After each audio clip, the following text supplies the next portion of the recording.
देसी पॉडकास्ट सबसे फास्ट में स्वागत है।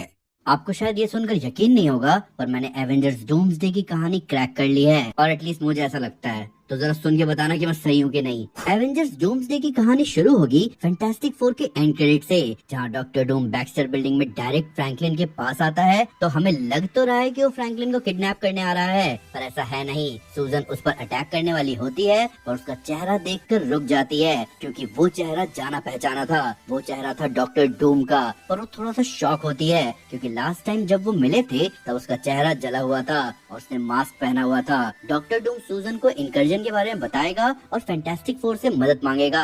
अब डॉक्टर डूम जैसे इंसान को मदद मांगते देख सूजन मामले की गंभीरता को समझते हुए पूरी फैमिली को एकजुट करेगी, जहाँ ये लोग प्लान करेंगे कि अगले इंकर्जन को रोकना होगा। जहाँ ये लोग दो टीम में बंटकर जाएंगे, जहाँ एक तरफ डॉक्टर डूम, सूजन, जॉनी और फ्रैंकलिन जाएंगे एक्समैन के यूनिवर्स, वहीं रीड और बेन जाएंगे अर्थ 616 में, जो नजारा हमने थंडरबोल्ट्स के पोस्ट क्रेडिट सीन में देखा था। अब अगर आपको याद हो तो एक स्पेस क्राइसिस का जिक्र येलेना ने किया था थंडरबोल्ट्स के पोस्ट क्रेडिट सीन में, जिस पर वकांडा में शूरी ऑलरेडी रिसर्च कर रही होगी। वहीं एक्समैन वाले यूनिवर्स के अंदर हम देखेंगे कि वैसे ही कुछ स्पेस क्राइसिस होगा। डॉक्टर डूम इस यूनिवर्स में एक्समैन के लीडर यानी कि चार्ल्स से बात करेगा और इंकर्जन के बारे में बताएगा, जहाँ उसने कई इंकर्जन को होने से रोका या कोलैटरल डैमेज को कम किया है, जिसको चार्ल्स अपने माइंड रीडिंग पावर से कंफर्म करेगा। पर यहाँ एक ट्विस्ट होगा। डॉक्टर डूम ने चार्ल्स को सिर्फ उन्हीं अर्थ के इंकर्जन दिखाए जिसमें अल्टरनेट अर्थ के एवेंजर्स अपने अर्थ को बचाने के लिए दूसरे अर्थ को खत्म कर रहे होंगे। जिसके बाद वो बताएगा कि मोनिका रैम्बो का यहाँ आना कोई कोइंसिडेंस या एक्सीडेंट का रिजल्ट नहीं है, बल्कि एक सोचा समझा प्लान था। जिसके बाद चार्ल्स मोनिका को जेल में कैद करने को कहेगा। वही सूजन डॉक्टर डूम से पूछेगी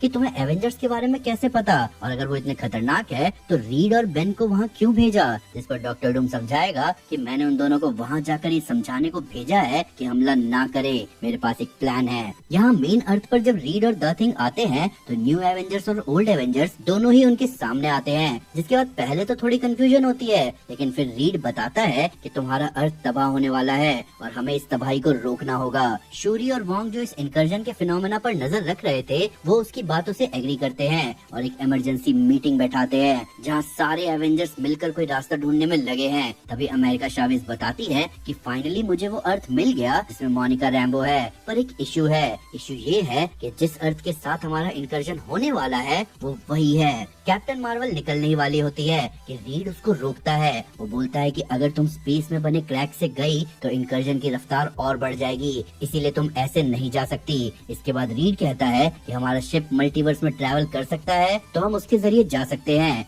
ये लोग एक रेस्क्यू मिशन का प्लान करते हैं, जिसका एक लीक इमेज हमें देखने को मिला था, जिसमें the thing, black panther, John walker और फैल्कन दिखे थे। वहीं डॉक्टर डूम दूसरी ओर अपनी चाल चलता है। जैसे ही रीड अपने शिप के साथ एक्समैन के यूनिवर्स आता है, वो सेंटिनल से हमला करवाता है, जिसको उसने इस यूनिवर्स में आते ही हैक कर लिया था। चार्ल्स को लगता है कि ये एवेंजर्स भी बुरे हैं और वो और उसके एक्समैन भी हमला कर देते हैं। एवेंजर्स को भी जब पता चलता है कि मोनिका एक जेल में कैद है, तो वो लोग भी डिफेंसिव हो जाते हैं। जिसके बाद हमें एवेंजर्स वर्सेस एक्समैन जैसा नजारा देखने को मिलता है। इसी फाइट के बारे में नाइट क्रॉलर का रोल प्ले करने वाले एक्टर एलन कमिंग ने एक इंटरव्यू में बताया था, जहाँ उन्होंने बताया कि कैसे उन्होंने पेड्रो पास्कल के मिस्टर फैंटास्टिक को लात मारी डूम्सडे के सेट पर। खैर डॉक्टर डूम फ्रैंकलिन को सेरिब्रो दिखाता है और उसके मैकेनिज्म को समझने को कहता है, ताकि वो इसका अपग्रेडेड वर्जन बना सके, जिससे न सिर्फ एक प्लेनेट बल्कि मल्टीवर्स लेवल पर सर्च किया जा सके, ताकि वो एक ऐसी टीम फॉर्म करे जो इंकर्जन की प्रॉब्लम को सॉर्ट कर सके।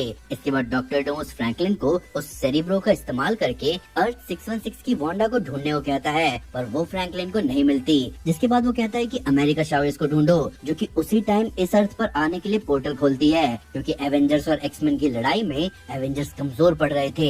इसीलिए तब अमेरिका चावेज़ वहाँ आती है बाकी एवेंजर्स को लेकर, जिससे पूरा माहौल एवेंजर्स की साइड हो जाता है। तभी सूजन और जॉनी भी फाइट का हिस्सा बनकर मामले को ठंडा करते हैं, जिसका फायदा उठाकर डॉक्टर डूम फ्रैंकलिन और अमेरिका चावेज़ को किडनैप कर लेता है। फ्रैंकलिन और अमेरिका अपनी पावर्स को यूज करने की कोशिश करते हैं, जिस पर डॉक्टर डूम बताता है कि मैंने गैलेक्टस के शिप और मैजिकल र्यून्स की मदद से तुम दोनों की पावर्स को यहाँ डैम्पन कर दिया है, इसलिए तुम दोनों की पावर्स यहाँ यहाँ काम नहीं करेगी। फ्रैंकलिन अपनी नाराजगी जताता है, जिसके बाद डॉक्टर डूम बताता है कि अगर फ्रैंकलिन ने उसका साथ नहीं दिया तो मल्टीवर्स कोलैप्स हो जाएगा, जिसके लिए वो जिम्मेदार होगा क्योंकि उसके पास पावर है सब कुछ ठीक करने की। बेसिकली वो उसको मैनिपुलेट करेगा जैसे फैंटास्टिक फोर एनुअल इशू 20 में किया था, जिसमें डॉक्टर डूम फ्रैंकलिन को किडनैप करके मेफिस्टो से सौदा करता है कि वो फ्रैंकलिन के बदले उसकी माँ को उसे सौंप दे। पर अहम वक्त पर फैंटास्टिक फोर आ जाते हैं। खैर फ्रैंकलिन को मैनिपुलेट करने के बाद वो अमेरिका चावेज को कहता है कि तुम्हारा भी अहम रोल होगा अगले मल्टीवर्स के क्रिएशन में, लेकिन उससे पहले ये बताओ कि वांडा कहाँ है। जिस पर अमेरिका चावेज पूछती है कि कौन सी वांडा, और यही डॉक्टर डूम उसको झलक दिखाता है मल्टीवर्स ऑफ मैडनेस के इवेंट्स की,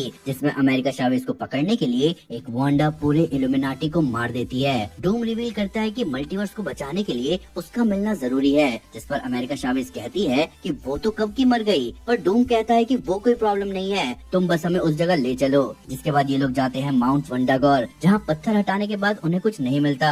इसके बाद डॉक्टर डूम फ्रैंकलिन को अपनी पावर्स यूज करने को बोलता है, और तभी वहाँ एक केओस मैजिक का प्रोटेक्टिव शील्ड दिखता है जिसने वांडा को प्रोटेक्ट कर रखा था। डूम फ्रैंकलिन को मोटिवेट करता है बैरियर तोड़कर वांडा को फ्री करने के लिए। फ्रैंकलिन एक इंटेंस मोमेंट के बाद वांडा को रिवाइव करने में सक्सेसफुल हो जाता है। डूम वांडा को जेंटली अश्योर करता है कि वो सेफ है। उसका अप्रोच सरप्राइजिंगली सॉफ्ट होता है, जैसे वो वांडा का दर्द समझ रहा हो। अमेरिका को ये बात अजीब लगती है, लेकिन डूम की प्लानिंग क्लियर होती जा रही थी। उसका प्लान है मल्टीवर्स के सबसे पावरफुल बीइंग्स को अपनी साइड पर लाना, क्योंकि वांडा के बिना मल्टीवर्स का बैलेंस बनाना मुश्किल है। वहीं दूसरी ओर हम देखते हैं कि शैंग-ची के रिंग्स फिर से ग्लो कर रहे हैं। वो वैसे ही सिग्नल दे रहे हैं जैसे हमने शैंग-ची मूवी के एंड में देखा था।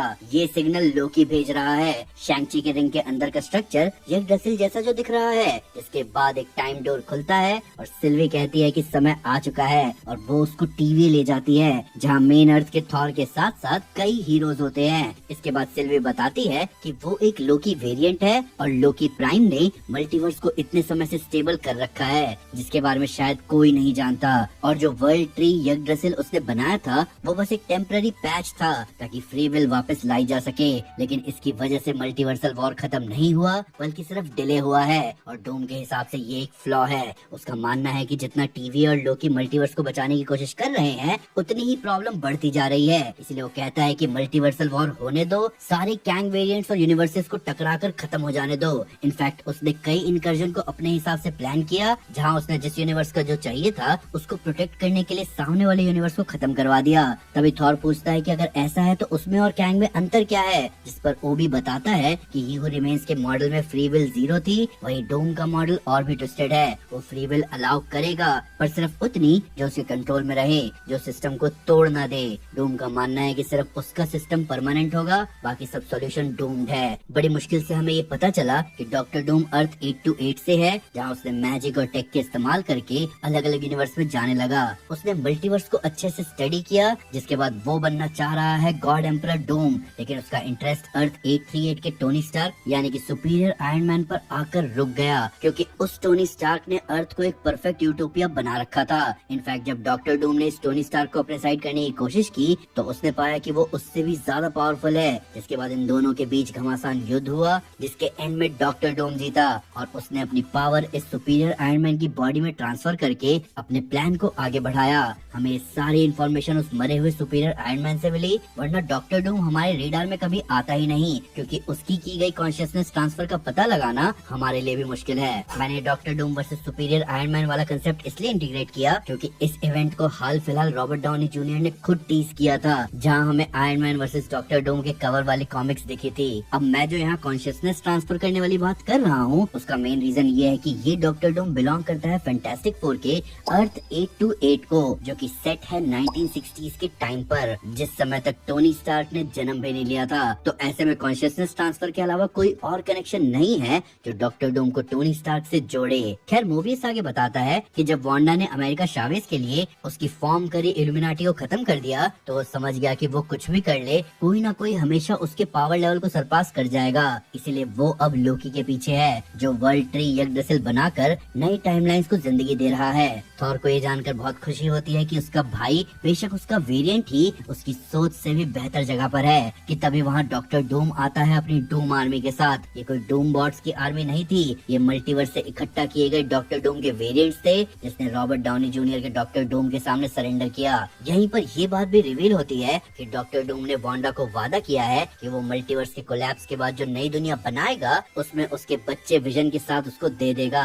इसीलिए वांडा ने अमेरिका शावेज का इस्तेमाल करके फोर्सफुली TVA पर पोर्टल खोला। सेम प्रॉमिस उसने फ्रैंकलिन से भी किया कि वो जो दुनिया बनाएगा उसमें वो खुशी खुशी अपनी माँ और अपनी फैमिली के साथ रह सकता है। वो अपने हाथ इसलिए गंदे नहीं कर रहा क्योंकि उसको राज करना है, बल्कि इसलिए कर रहा है क्योंकि उसे एक परफेक्ट यूनिवर्स को बनाना है जहाँ सफरिंग ना हो, एक यूटोपिया।